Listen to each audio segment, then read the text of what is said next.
everyone. We're going to just let people join in here and then we'll get started in just a moment.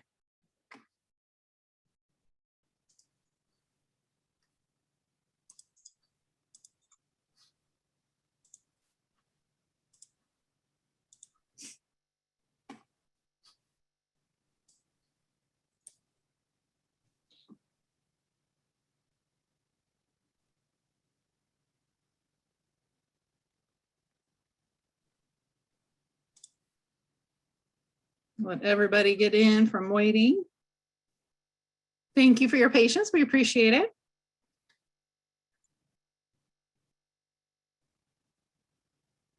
Just a few more seconds here.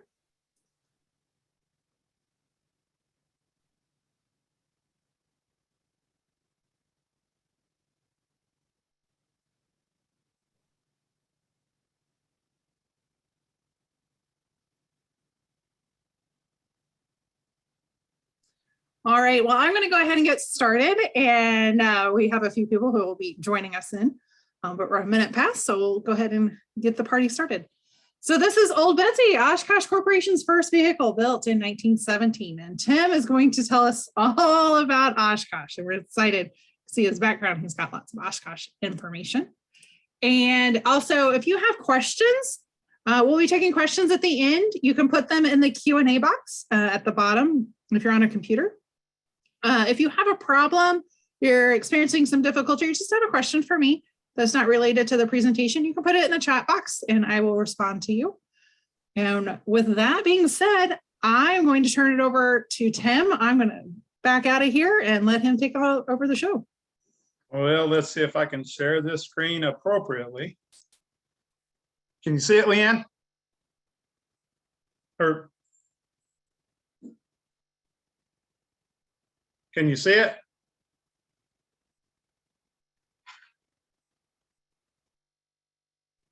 Yeah. Can you hear me okay? Yep, you're good to go. All right. Thanks for the feedback on that. So welcome, everybody. Before we get started, I'll give you a little history about myself. Since about 1999, I've been researching anything you can about the four-wheel drive up in Clintonville and Oshkosh and Wisconsin. So by no means am I an expert in this subject matter. Like all historians, every new day is a new beginning and you learn something new.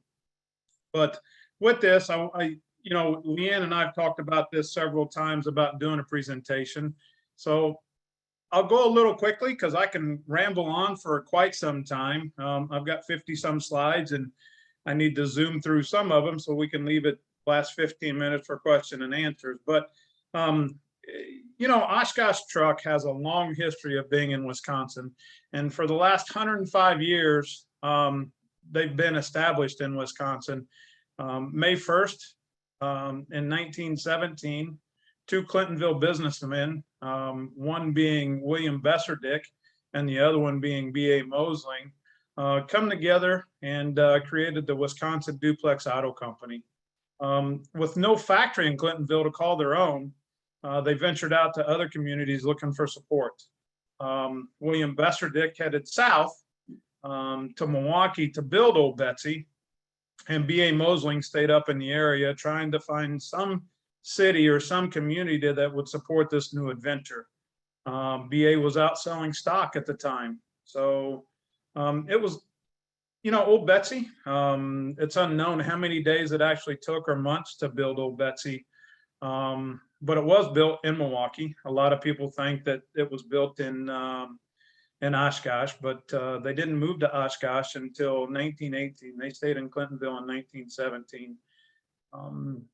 And in 2017, they celebrated their 100th anniversary. I was special enough and asked by the company to help them with the project, given my extensive knowledge of the company. So I'd like to first start out. You can see two individuals on the screen.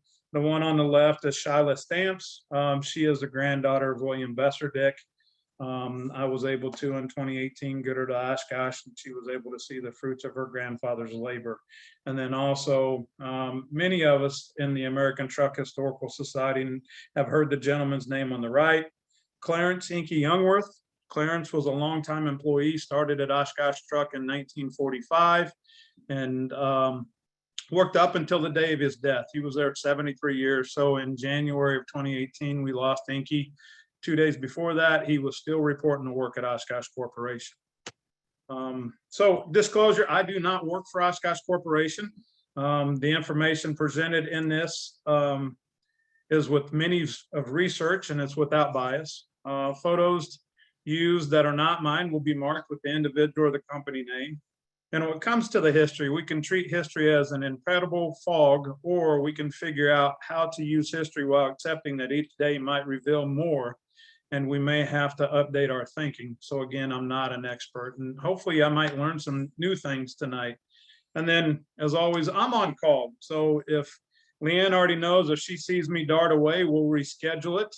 Just unfortunately, my job keeps me to where I'm on call.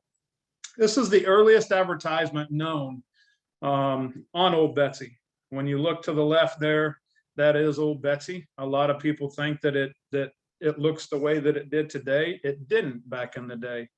And given Williams' extensive knowledge and skill in turning touring cars into four-wheel drives, that was their first adventure, or what they were going to look at doing was a touring car, but it had been done by William numerous times before. So they looked at something different, and that's how Old Betsy come about.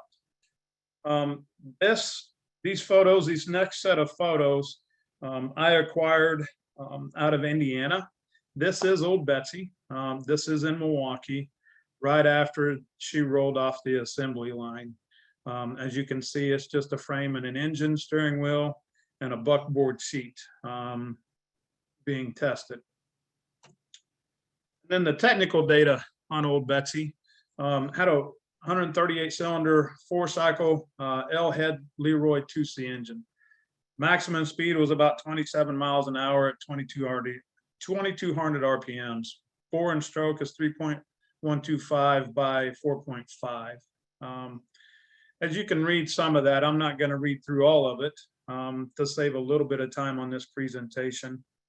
The one cool thing about all this is these pictures that I'm about ready to show you were unknown to exist. Even Oshkosh Corporation doesn't have these photos. So this is Old Betsy. If you look at the pictures and you Google Old Betsy on Facebook now, you'll see that she looks totally different from what she did right here. You can see that it says the Wisconsin Duplex Auto Company.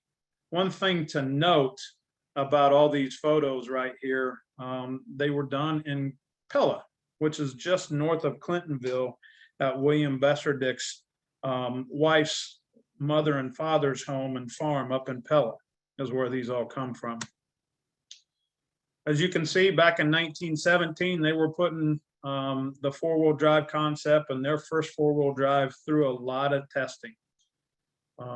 Very, very impressive. One thing to note is you see the big round headlights.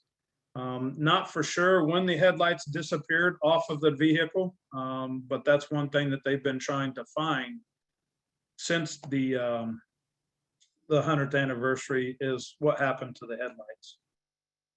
As you can see here, it's buried up to its axles and buried up to its running board.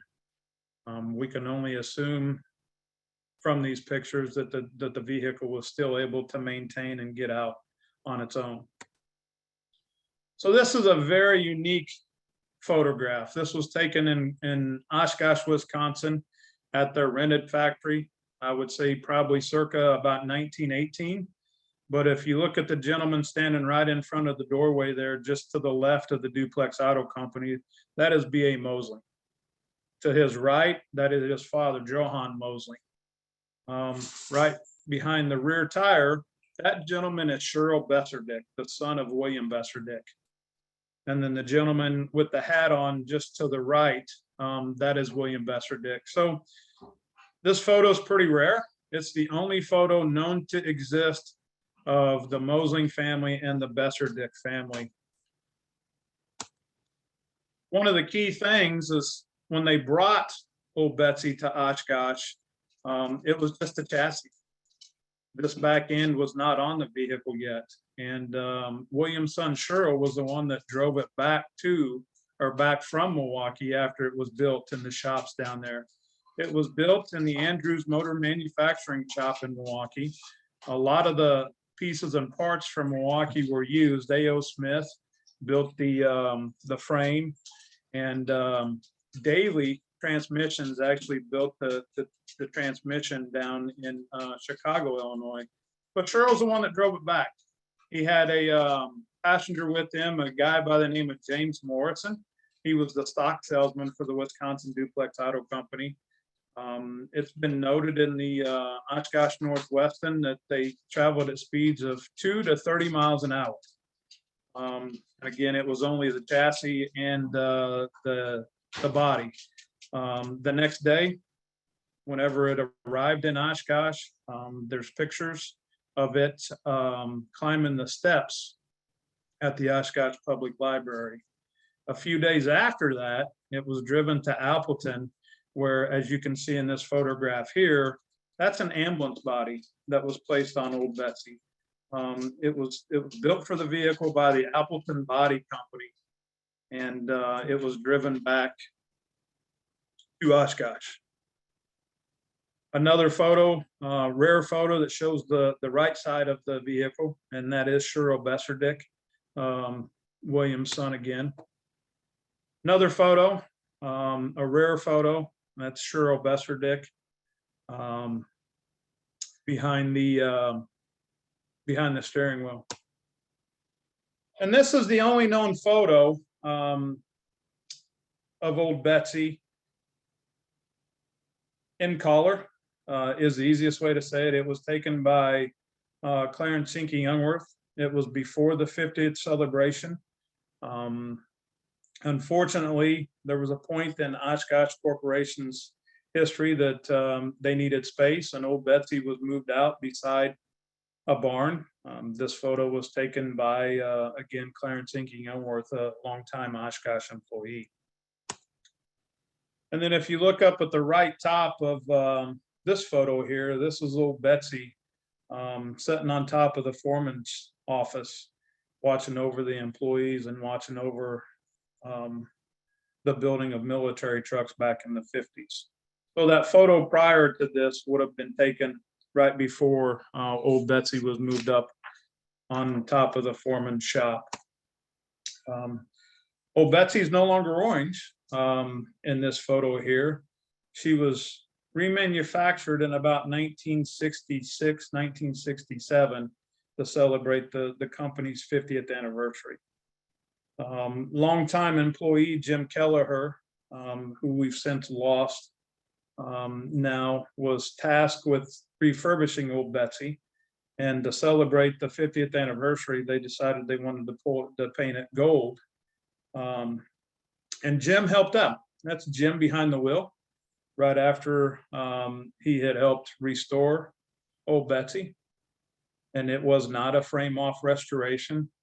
He was tasked with just getting her running, painting her a different color to celebrate the 50th anniversary. This here is an old advertisement from the company newsletter. It was their 53rd year. There's Jim again, and it was memorializing Old Betsy. Old Number One was the nickname that they had given her. Probably one of the golden questions, or questions that's always asked: how did the truck get its name? I got to be honest with you, I'm not for sure. So maybe we can learn that tonight. This photo was taken back in 2010 by myself. As you can see, Old Betsy is still the gold color that it was. And this is a photo that was taken just after the 100th anniversary in 2017. As again, I'd kind of alluded to, that it did have a complete frame off restoration in 2016, 2017 in preparation for the 100th anniversary. So interesting. These are wooden spoke wheels, again, painted gold. If you really look close, you can see a little bit of the orange color there in that. This is a photo of the wheels. Some of the wood that was used in the building of Old Betsy had become rotten and become fragile. So these are 100% aluminum wheels that were made and fitted for Old Betsy during the 2016 full restoration. This is the transfer case. Prior to the restoration, I was laying on the ground back in, I think, 2005, 2006, and took this photo. This truck is always fascinated with, I've always been fascinated with this truck, and wanted to document it and record all the detail that I could on it. During the rebuild, one of the things that they had some issues with was the Leroy 2C engine. Given my knack for collecting things, this was actually in my collection. It's the original manual from 1917 for the Leroy 2C engine. Whenever I started talking to the rebuild team, they were like, "How fast can you send us that manual?" So I overnighted it up to Oshkosh, and they were able to use that manual and was instrumental in helping rebuild the Leroy 2C engine. And here it is. This photo was taken, I think, between 2005 and 2010, before the restoration. You know, it's the same engine. It's just been remanufactured. It produces about 27 horsepower at 2,200 RPM. One thing that's unique for this era of vehicle is it did have an electric start, and it has an Allison-Chalmers starter generator with a distribution ignition system, which was very, very rare. So this is the engine and what it looked like after the team had rebuilt it. And if you look back in the back, there's a canister there. It's a large tank. It's a vacuum operated fuel pump. Unfortunately, the enzyme carburetor had given the team too much difficulty, so they actually had to replace the carburetor system with the Zenith, which was become standard on the Leroy 2C engines after a while. You can tell this is the engine mounted back up with the frame back in 2016, 2017, when they were doing the restoration. Again, just another different shot of the frame. Like I explained, the frame was built by A.O. Smith Frame Company in Milwaukee. As you can tell, it's a pretty light frame. The truck was a 1-ton truck, a little bit heavier than what the touring car chassis would have been. This is an early A.O. Smith's frame ad from about 1917, 1918. It's also part of the collection. And then, as you can tell, this is a photo of where they had just right after they'd taken the fenders off and started to get down to the nuts and the bolts of the engine. The firewall has been removed and the cab is in the process of being removed. So one thing that I commend the team on and give them compliments on is every piece and every part that they took off was tagged. It was well documented and well photographed. I don't have all the photographs that were taken at the time, but these are photographs that I do have permission to share from Oshkosh Corporation. Pretty simple back in the day, but yet again, when you look at the electric start and some other things that was added on to Old Betsy back in the day. The drive shafts come from the Andrews Motor Manufacturing Company. That was one thing that kind of stumped the rebuild team until they got me involved, and I explained that, you know, Old Betsy was made down at the Andrews Motor Manufacturing truck. The common ball and socket that William Besserdick was famous for. He had completed a patent with his brother-in-law back in the day, 1908 in Clintonville. Otto Zacco was his brother-in-law, and they worked on patenting the very first four-wheel drive. As you can see, the team did a wonderful job in the restoration of Old Betsy. And again, this is the transfer case. Oh, let me move up a little bit. So as I explained, some of the wood was rotten and couldn't be reused. So the team started to make the decision that they needed to start replacing some of the wood. As you can see that they rebuilt the firewall, they rebuilt the cab, rebuilt the stake body. And here's the transfer case. Transfer case, was connected to a Fuller 3-speed transmission. The team, again, hats off to them and their hard work on restoring. Here's inside the transfer case. It's made of aluminum with a Morris chain drive. It's got a 1.71 by 1 step down ratio. This transfer case was designed by William Besserdick, and it was built by Bailey Company in Chicago. One of the key things was there was a lot of pieces and parts that come together from other manufacturers because they didn't have a factory to call their own. William had ties in Milwaukee. He used to work for the railroads, and then also the venture that he had with his brother-in-law Otto. They spent time in Milwaukee as well. So some of the gears that's inside the transfer case. And then as you can see inside the cab, they did a wonderful job recreating some of the gauges that needed to be done.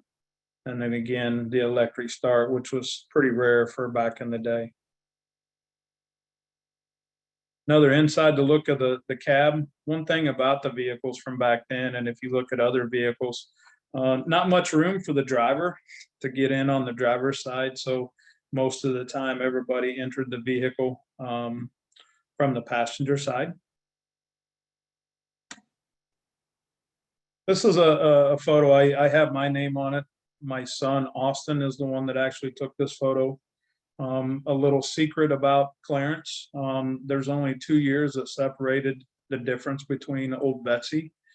Clarence Old Betsy, of course, built in 1917, and Clarence was born in 1919.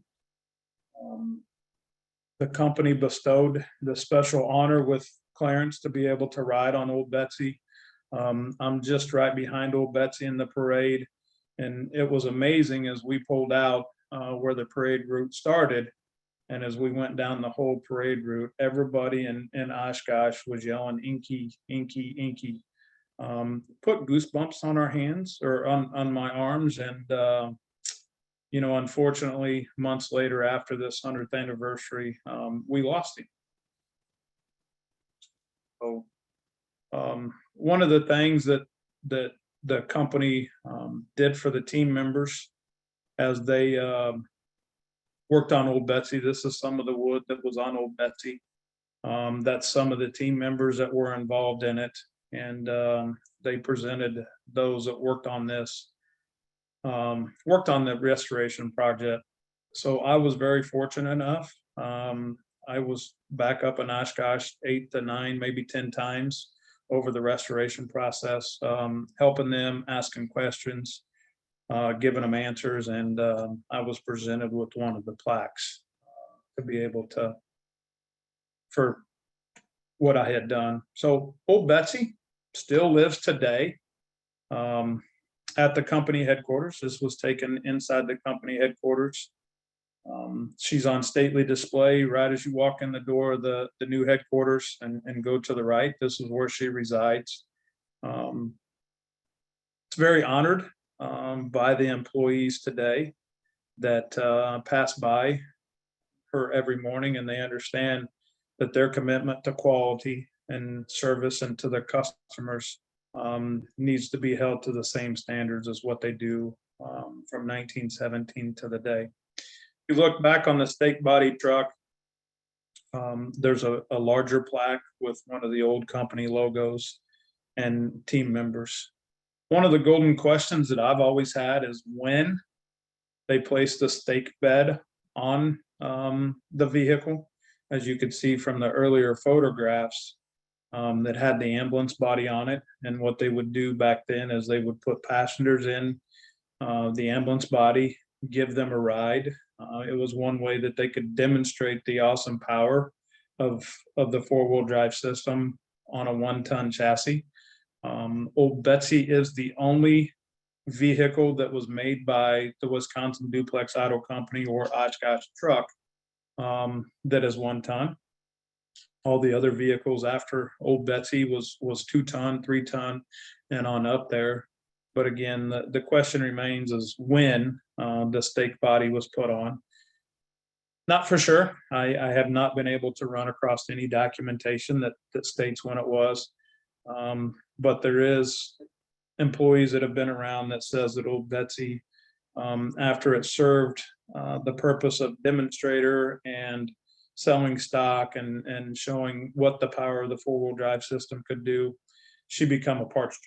So she would run around the town of Oshkosh and pick up pieces and parts whenever the company needed it. One of the key things back then too, coming off of World War I, starting a new company.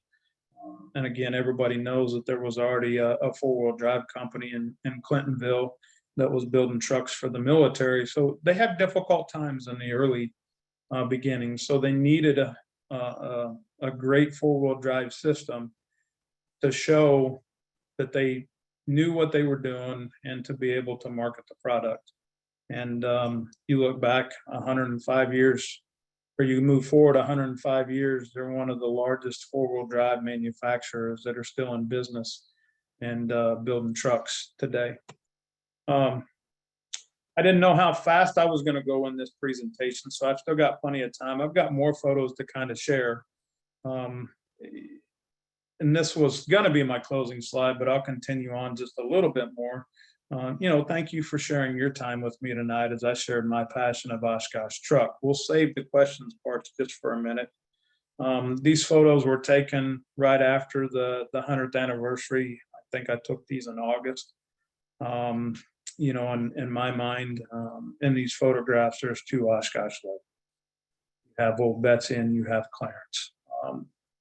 But Old Betsy, as you can see, served the advertising market for Oshkosh Corporation, Oshkosh Truck for many, many years. This one here, this little advertisement is from the 70s. As you can see, she's right up at the top of their sales ad. This is a plate, a pewter plate that they would give out. This one here was a retirement gift. This gentleman served from 3/23 of 1950 to September 30th of 1983. So this was a retirement gift. And again, another way that showed our heritage is to put Old Betsy on a plaque, and it's old number 1, 1917. That is the photo of Jim Kelleher driving it. And then another way that they would do it is they had these plaques of Old Betsy. These were either given out as retirement plaques, or they were also given out as what they called back in the day cost cutter awards. You had an idea that saved the company money, they would give out these awards. And in this case, this award was given out to Jim Kelleher on his retirement. In 1992, as they celebrated their 75th anniversary, this was their annual report. This photo can still be seen. I have one hanging in my house, but this photo can be seen throughout the factories up in Oshkosh, celebrating the life and the legacy of Old Betsy. There was 11 different models, or 11 models. This is a heavy-duty metal model that was made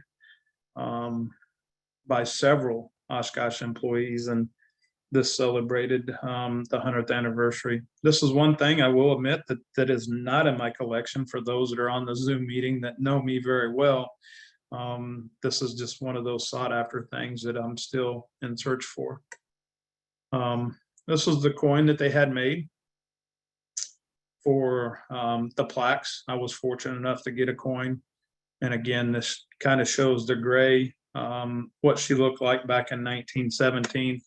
The flip side of it was the 100-year strong Old Betsy in 2017. And over the years, they've got pins, they've got buttons, you name it. Every year they do try and incorporate Old Betsy into their marketing. Tie tack from, I believe, the 50s and 60s, a tie tack that they use.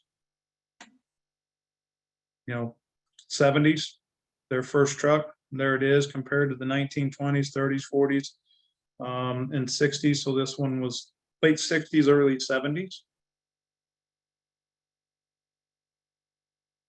And then, I really looked up to Inky. He was a wonderful mentor. I'd known Inky for over 20 some years. And, he taught me a lot of the history that I'm able to share with others today, because he lived the history. He knew it, he lived it, he worked it, and he loved it. Clarence has several books out on the history of Oshkosh Corporation, Oshkosh Truck. The one that has the most pictures in it, for those that love looking at pictures, is 75 Years of Specialty Trucks, written in 1992 by Clarence, and then another author by the name of David Wright. No relation to me, unfortunately, but this is myself, my son, and Clarence, the same time taken right after the 100th anniversary. It's a feat for companies to be around 105 years. And in this case, I think it's a remarkable feat that you still have, they still have their number one truck that started it all for William Dick and B.A. Mosley, and the family members. So with that, I ran through it a little bit early. I didn't time myself. But so far it's been a great adventure. It's been a great ride. Again, I've been researching. My first trip was back in 1999, around that time frame, to start researching the history of the company. And I fell in love with it, and it's become a passion ever since then. My main screen that you can see behind me. Sorry.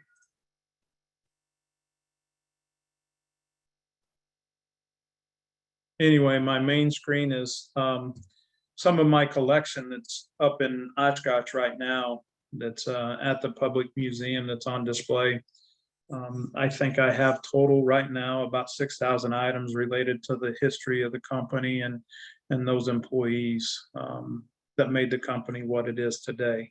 So I do know, I will share this, I do know that there's descendants from the William Dick family on this Zoom, and there's descendants from the B.A. Mosley family. So I feel very honored to have both families on this Zoom meeting tonight, just from a standpoint that, it means a lot to them. There we go. I was able to turn it back. So behind me, you can see some of my collection up at the library. But it's pretty cool to be able to have family members from both families on the Zoom tonight. So, Leanne, with that, we can start opening up questions.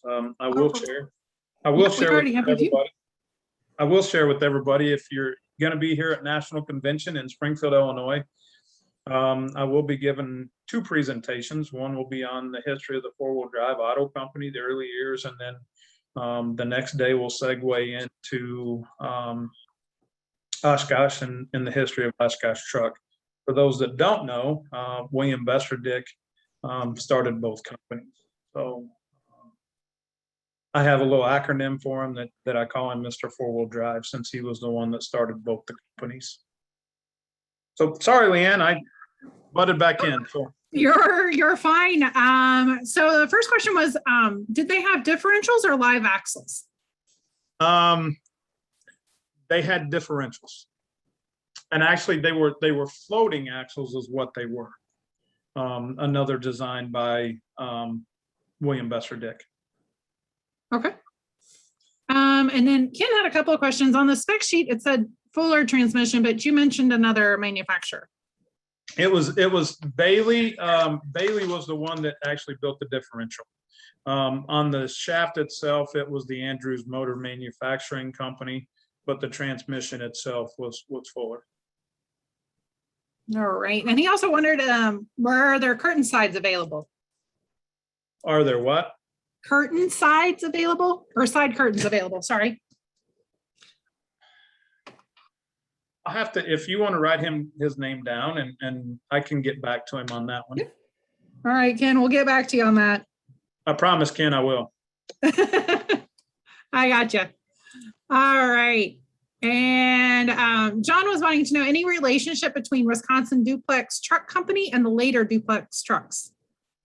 None whatsoever. Two things with that is when they moved to Oshkosh in 1918, they wanted to pay honor to the city that that helped support them, and they changed their name to the Oshkosh Motor Truck Manufacturing Company, Auto Company. They did have some confusion with the Wisconsin Duplex Auto Company and then the Duplex Company in Michigan. And I do believe that there was another Duplex Company down around the Milwaukee area. So the name change at the time fit perfectly whenever they relocated to Oshkosh, Wisconsin. All right. Any idea what happened to the ambulance body for Betsy? You know, do not. And I wished I could find it. You know, I'll let it out. I spend quite a bit of time in Wisconsin, and anytime I see a barn that's open, I usually go knock on the door and check it out. But no, not for sure. Unfortunately, I'm sure it's probably just, it was in a landfill in Oshkosh. But to my knowledge, and up until these photographs that recently surfaced, and it's not all the photographs, there was about 42 total that this lady had over in Indiana, of all places. And I'll let this out as well. The family member that's on from the Besserdick family right now, this old photo album actually belonged to Cheryl Besserdick. His real name is Shirley Besserdick, but everybody called him Cheryl. Cheryl's photographs are all over this, and Shiva, the lady that we had on the screen first, she was the one that actually got to see her uncle, and about fainted whenever I explained to her that I picked this photo album up in Indiana. Oh, all right. Thanks. Let's see. Is A.O. Smith the same company that makes harvest store silos that you see on farms? Not that I'm aware of. I would have to do a research on A.O. Smith.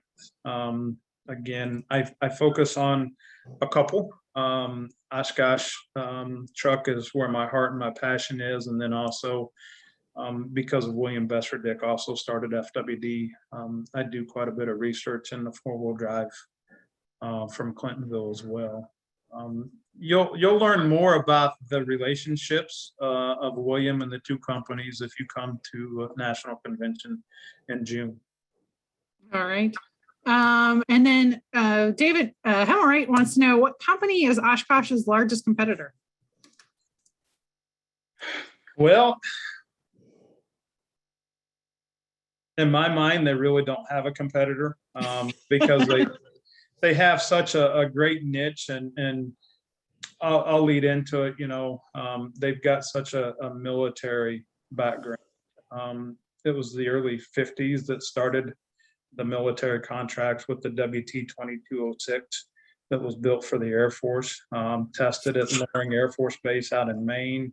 Other competitors were there, but Oshkosh's great design and the ability to build 10 trucks that were tested in Loring won that contract. It saved Oshkosh from going bankrupt in the 50s. Again, like all four-wheel drive companies, you know, they struggled throughout the years. So, you know, over the years, Navistar has competed with them. You know, they're just such a heavy-duty truck manufacturer that it's hard to compare them to somebody else. You know, the military believes in it from a standpoint that, you know, they do an awful lot of purchasing from Oshkosh Corporation. All right, Kevin wants to know, how did you get started with Oshkosh history?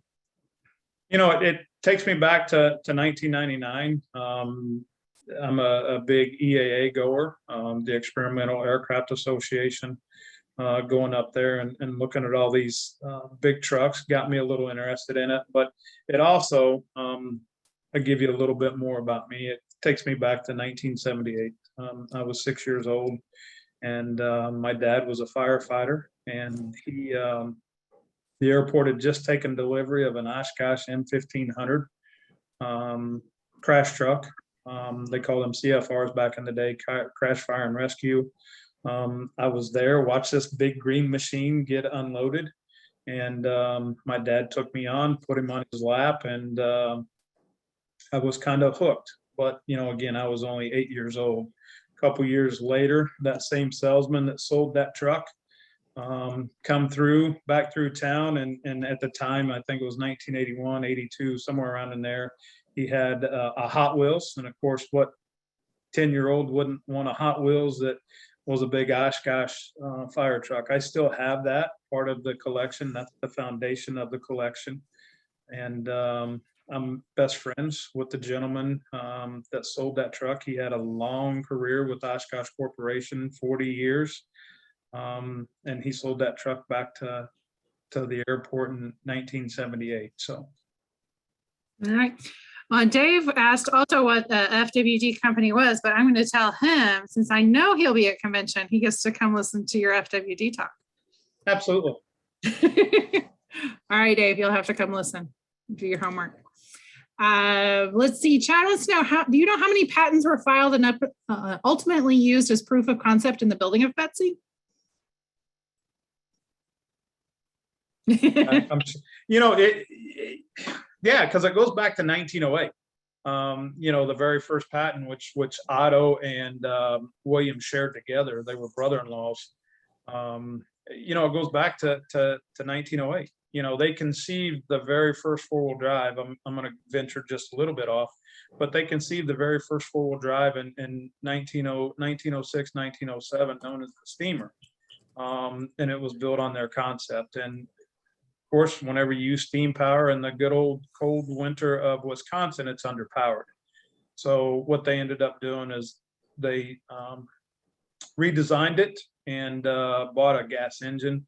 And today, again, the four-wheel drive museum up in Clintonville has what's called the Battleship. And that was designed by William Besser Dick and his brother-in-law, Otto. And to answer the question, I believe right now there's close to 13 patents that I've been able to discover that can go back and forth from William Besser Dick, Otto.